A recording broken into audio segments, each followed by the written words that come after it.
அந்த காலகட்டத்தில் மரண தண்டனைனா சிலுவையில் அறையிறது தான் மரண தண்டனை. உடனே இயேசு வந்து சிலுவையில் அறையக்காக பிளான் பண்ணுறாங்க. அப்போ அவர் ஒரு அங்கி போட்டிருக்கார். அந்த அங்கி வந்து அதாவது தையல்காரர்கள் தைக்காத ஒரு அங்கி அப்படின்னு தான் வேதாகமம் சொல்லுது. இரும்பு சவுக்கால் அடிக்கிறாங்க. அடிக்கும் பொழுது ஒவ்வொரு அடியும் படும் பொழுது அவருடைய தோல், அந்த உடம்பில் இருக்க தோல் பிஞ்சு ரத்தம் பீரிடுது. அப்புறம் ஒருத்தன் ஓடி வாரான், இவன் தான் நம்மளெல்லாம் காப்பாற்றுவேன்னு சொன்னான், இவன் பெரிய ராஜாப்பா அப்படின்னு சொல்லி முள்ளுனால் செய்யப்பட்ட ஒரு முள்முடியை அவருடைய தலையில் வைக்கிறாங்க. ரொம்ப அடித்து அவர் உடம்பெல்லாம் ரத்தம் அடின்னு அடிக்கிறாங்க. ஒவ்வொருத்தரும் கை ஓய அடிக்கிறாங்க. அடித்து அவர் நொந்து போகிறாரு. நொந்து போனவுடனே அதுக்கு பிறகு முடிவெடுக்கிறாங்க, இவரை ஊர்வலமாக கொண்டு போய் நம்ம சிலுவையில் அறைவோம்.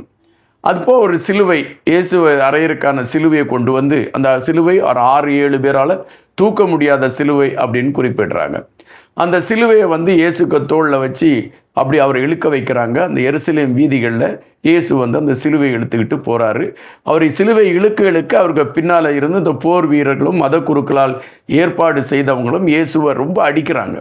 அடித்து அவரால் முடியாமல் கீழே விழுந்து அப்படியெல்லாம் இழுத்து எடுத்து போகிறாரு.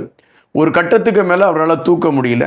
அப்போ அந்த பக்கத்தில் வந்த ஒருவனை கூப்பிட்டு, அவனும் அந்த இயேசுக்கு கொள்கையெல்லாம் ஏற்றுக்கொண்டவன் அப்படின்னு சொல்கிறாங்க. அவனை கூப்பிட்டு கொஞ்ச நேரத்துக்கு நீயும் தூக்கு அப்படின்றாங்க. ஒன்று அவனும் இயேசுக்காக கொஞ்ச நேரம் அந்த சிலுவையை தூக்குறான். ரொம்ப கஷ்டப்பட்டு இயேசு எடுத்து அந்த சிலுவையை எடுத்துகிட்டு போச்சமையும் இயேசுக்கு பின்னால் அவருக்கு இப்படி ஒரு பாதிப்பு வந்துருச்சேன்னு அவர் கூட இருந்தவங்கெல்லாம் அழுதுட்டு பெண்கள்லாம் பின்னால் போகிறாங்க. அப்போ இயேசு அவங்கள திரும்பி பார்த்து சொல்கிறாரு, நீங்கள் யாரும் எனக்காக அழ வேண்டாம், உங்களுக்காகவும் உங்களுடைய பிள்ளைகளுக்காகவும் அழுங்க அப்படின்னு சொல்லிக்கிட்டு ரொம்ப வேதனையோடு அவர் வந்து அந்த கொல்கதா மலைக்கு அவரை கூட்டிகிட்டு போகிறாங்க.